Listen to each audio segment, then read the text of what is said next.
There's so many of these things that have relatively short fuses on them that somewhere along the line our national legislature, the Congress of the United States of America, is going to have to deal with. We've just got too many of these fuses that are burning that are not being taken care of, and certainly Medicare, Medicaid, Social Security, just on the short list of a few of them.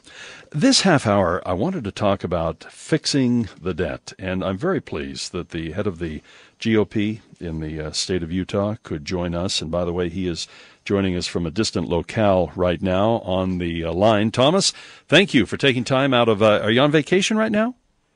A little bit of both, Doug, but it's always great to be on with you. I would never miss an opportunity to talk about fixing the debt with you and the other guests. Well, I certainly appreciate you joining us here. And Jim Dabakis, who is the head of the Democratic Party in the state of Utah, is here with us as well. Jim, thank you. It's always a pleasure to be here. Thomas, look, what are you doing? He's getting a tan. I mean, there's so much work to be done. We're here. We're trying to get things ready, make America a great country, Utah a great state. Where are you again? Well, I know where you were last week. So. All right, we're not. All right, we'll call this whole discussion off. We'll call that discussion off here. As you can tell, we have some friendliness that goes on amidst the partisanship here in the state of Utah. But I really appreciate the fact that this is nonpartisan. The campaign is titled "Fix the Debt." And Jim, you got to introduce us to the gentleman you brought in with you. Dave Owen is here. Dave is the local head of Fix the Debt, the Utah part of it. And in the broad spectrum, this is a national group whose focus is bipartisan, and it is to say one of the greatest issues, maybe the greatest issue hanging over the head of every single American is this debt ticking up and up and up and endlessly, and Congress seems dysfunctional and unable to get past the partisanness of it and to solve this problem, to put every single issue on the table and to get a short-term and a long-term plan to fix the debt. And so it's my pleasure with Thomas Wright from the Republican Party to work together with his national organization. We have two great local co-chairs.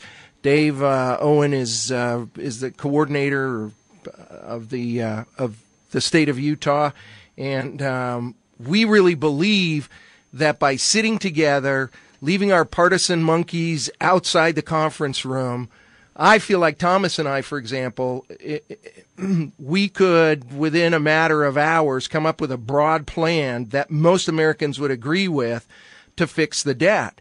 And so right now, one of the things we have to do is send this message to Congress, to both sides, to stop this gamesmanship and get serious and come up with a plan that is going to irritate absolutely everybody, but get us on the road to prosperity. Do you mean minting up 3 $1 trillion coins in platinum and depositing them in our account is not going to solve that, Dave?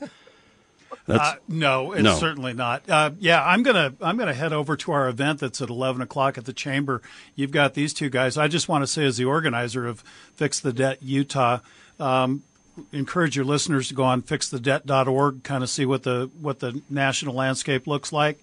I'm really pleased that we've got Mr. Scott Anderson has agreed to be the Republican co-chair, and then Kem Gardner is the Democratic co-chair, and we have a number of other luminaries, including some serving members of the legislature like Senator Deidre Henderson and Senator Luz Robles, who are both serving. But I'm so pleased, and I will tell you that Jim Dabakis here, when I met with him to ask for his support in getting Democrats on the committee, he was the one who jumped on this and said, I absolutely want to be part of this. And he says, I know Thomas will do it with me.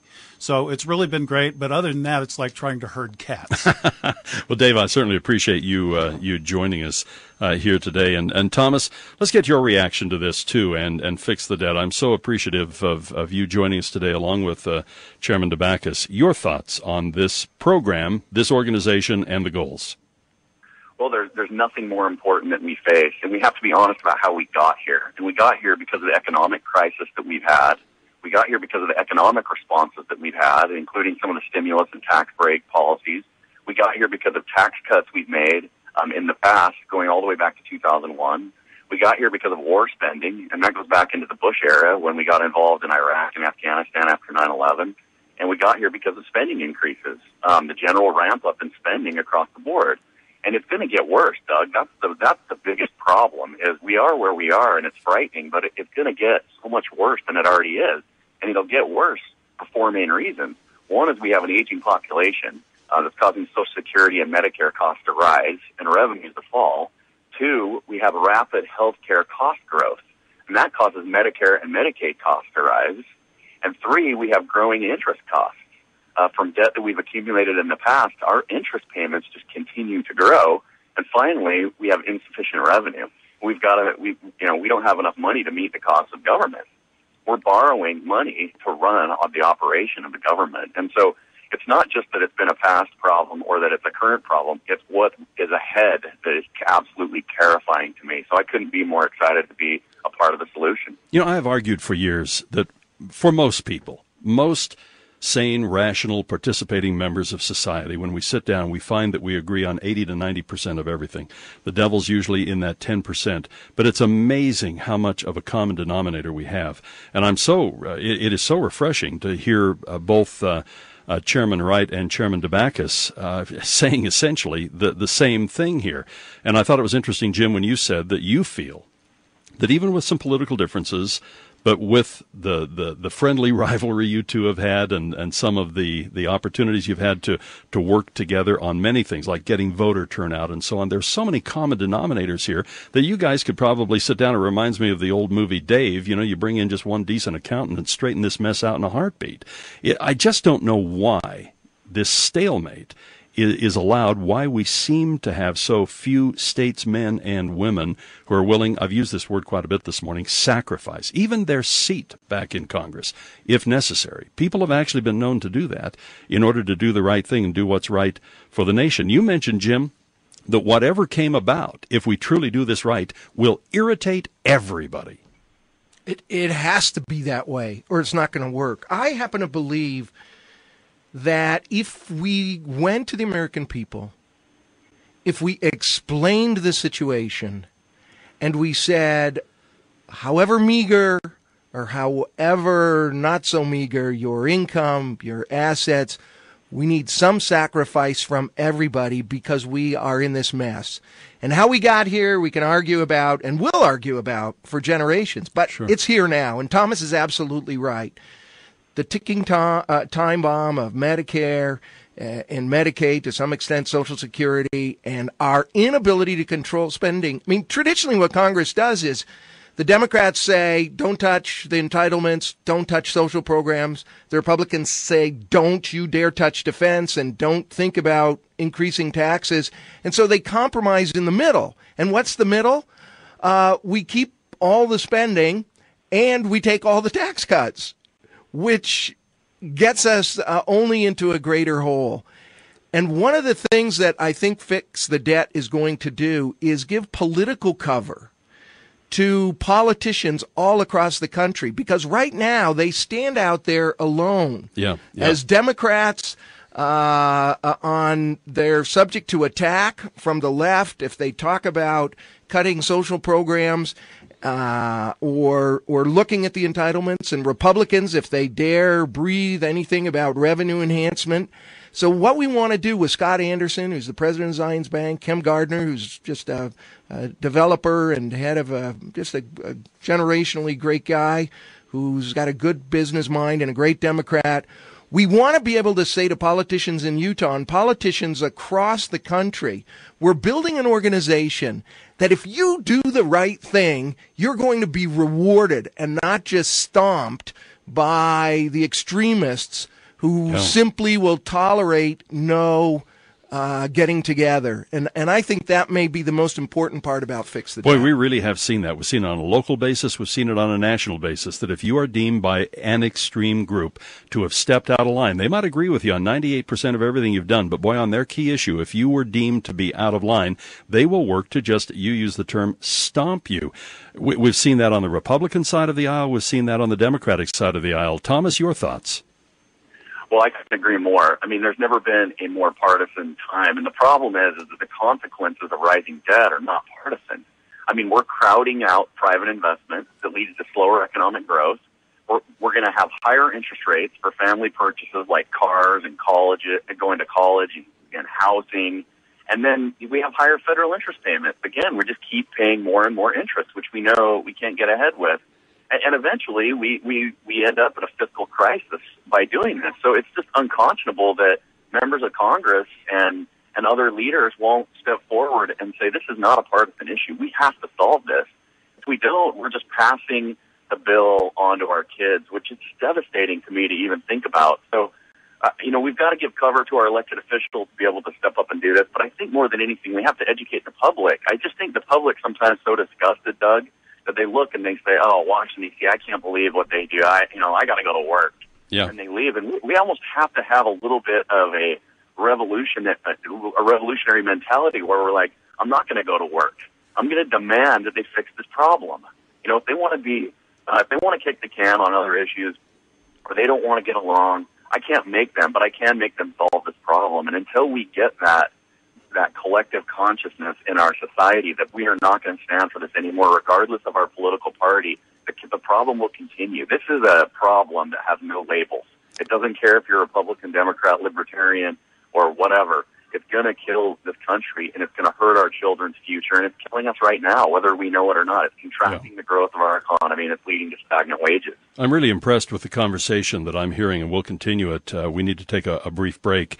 But as I've listened to both of you talk, it is interesting for those who would go to the trouble to do this, and you look at the federal budget pie chart, and if you take defense, you take Medicare, you take Medicaid, and you take the Social Security and the payment on the debt, there's not a whole lot left to barter over, and that's what some lead you to believe. Well, we can cut elsewhere, we can do this, leave defense, leave all the entitlements.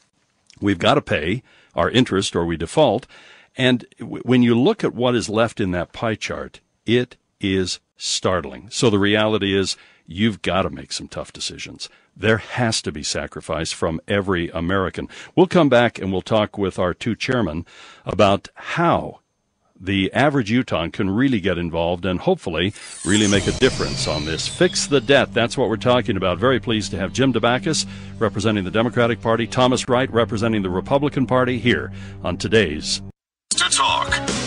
Here's the question.